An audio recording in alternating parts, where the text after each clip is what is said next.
মা কেমন আছেন আপনি? ভালো আছেন তো? কেমন লাগছে আবার সবাইকে দেখে? শাশুড়ি বৌমার কথা হচ্ছে। বৌমার কথার কোনো উত্তর দিচ্ছেন না শাশুড়ি। কেন? না, রাগ নয়, ঝগড়া নয়। এই যাদের কথা বলতে দেখছেন, এই দুজন শাশুড়ি আর বৌমা। শাশুড়ি বসুন্ধরা, বৌমার নাম রেখা। এদের দুজনের মধ্যে কিন্তু বৌমা জীবিত, শাশুড়ি নন, জীবিত নন।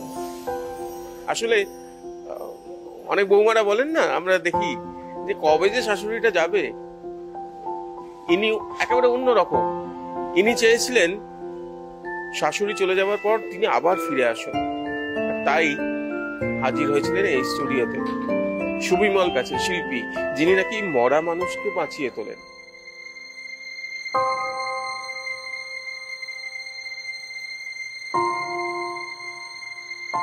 ছেলে আর্মির বড় অফিসার, আবেগ নাকি কম থাকে তাদের।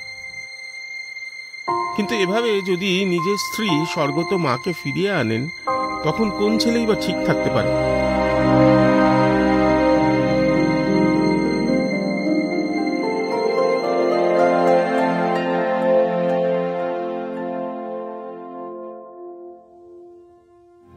বৌমা রেখা শাশুড়িমা বসুন্ধরা দেবীকে ফিরিয়ে আনলেন পরিবারে, ফিরিয়ে আনলেন শিল্পী সুবিমল দাসের জাদু স্পর্শে।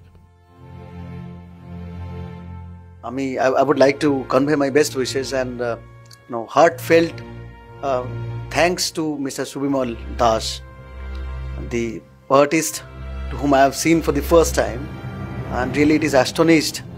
I am really astonished to see how he has made my mother, as if my mother was brought down once again from heaven to this earth. এটা আমার মনে হচ্ছে যেন উনি আমার সামনে আমার মা আবার নতুন করে বসে আছেন। আমি পুরো রাস্তাটা I was surprised by my wife আমাকে এখানে নিয়ে এসছেন। আর আমি ওনাকে দেখে আমার বিশ্বাস হচ্ছে না, কি আমি আমার নিজের চোখে বিশ্বাস করতে পারছি না আমার সামনে আমার মা বসে আছেন। তো এই শিল্পীর, এই মিস্টার সুবিমল দাসের এবং কমপ্লিট টিম সুবি ইন্ডিয়ার প্রতিটা মানুষকে, প্রত্যেকটি শিল্পীকে আমার তরফ থেকে অনেক অনেক শুভেচ্ছা, ভালোবাসা এবং অভিনন্দন। কি ইনি যে জিনিসটা সম্ভব নয় সেটাকে উনি করে দেখিয়েছেন। আমাদের তো হাত জোড় করে ওনাকে এইটুকুই বলার, কি অসম্ভব ভালো আপনি কাজ করেছেন এবং আগেও করতে থাকুন। এইভাবে মানুষকে আপনি আনন্দ দিতে থাকুন। আমাদের চোখ থেকে এইভাবেই ভালোবাসার চোখের জল বেরিয়ে আসুন।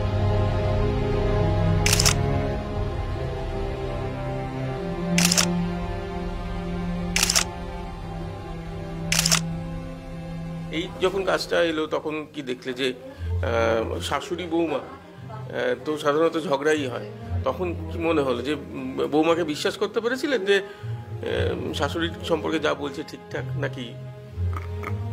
তবে এই কাজটা করার প্রথমে আমি ম্যামকে, রেখা গাঙ্গুলি ম্যামকে আমি খুবই ধন্যবাদ দেবো। কারণ উনি প্রথমে যখন আসছেন, আমরা তো অনেক লোকের সাথে কাজ করেছি, কিন্তু উনি আমার কিছু 2 মিনিটের জন্য যদি কোনো মাটি নিয়ে আমি যদি খেলা করি, সেই খেলাটাকে এত অ্যাপ্রিসিয়েট করেছে প্রথম দিন, তো আমি তো ভাষায় মানে প্রকাশ করতে পারছি না। সেকেন্ডলি হচ্ছে সাবজেক্টটা অন্যরকম। তো সেখানে এসছেন, এসে ওই চোখের জলটা ইমোশনালস, তো উনি যেভাবে আমাদের অ্যাপ্রিসিয়েট করলেন, তো সত্যি ভাষায় প্রকাশ করতে পারবো না।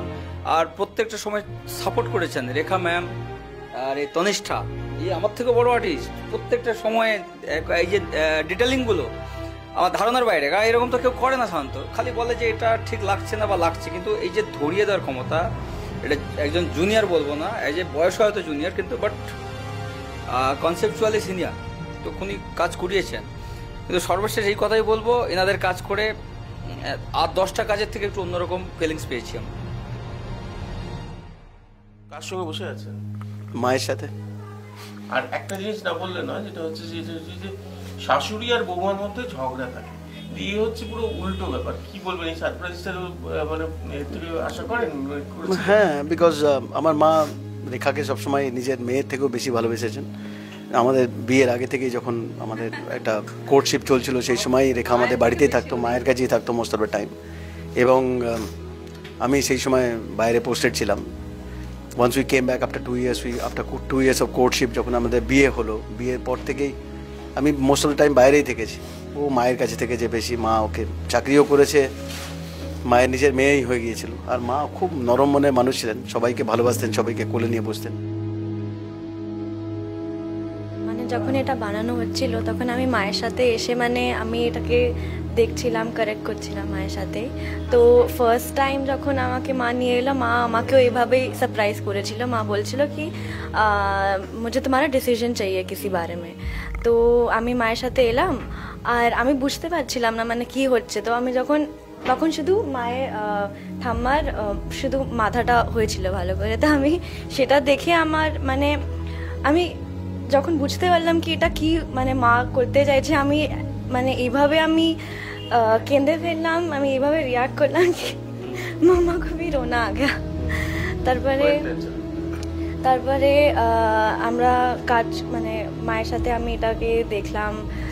আজকে মায়ের हाँ हम लोग साथ में ही प्रिपेयर कर रहे थे कि आज हम लोग किस तरह से पापा को सरप्राइज़ करेंगे।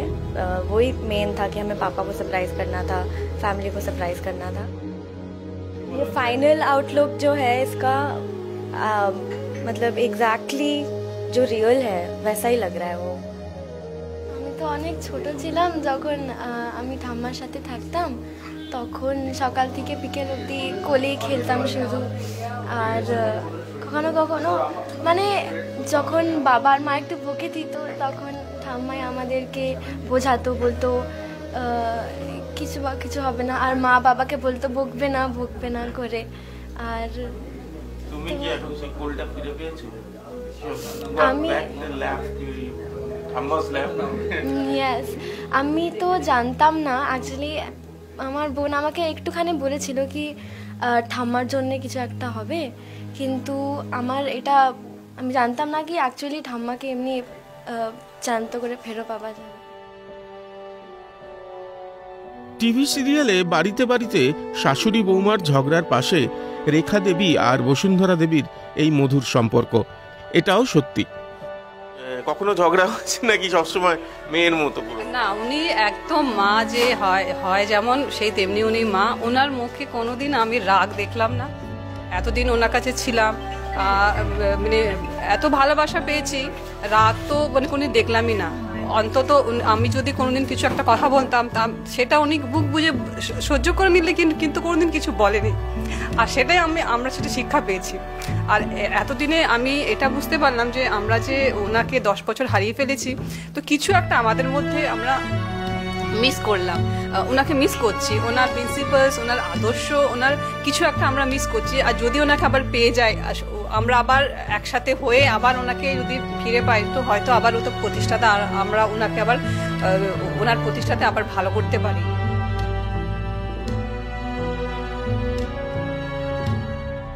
বিশ্বাস করুন, আমরা যে এই রিপোর্টিংটা করলাম এর মধ্যে কিন্তু এই চমক যে একদম জীবন্ত হয়ে উঠেছে এরকম কোনো মূর্তি এইসবের জন্য নয়।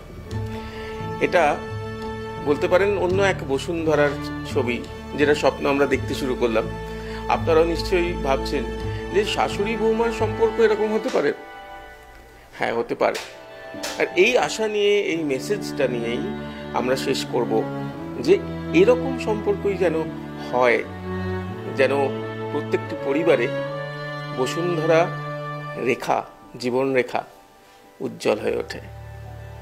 সুরজিতের সঙ্গে প্রীতম দে, ক্যালকাটা নিউজ।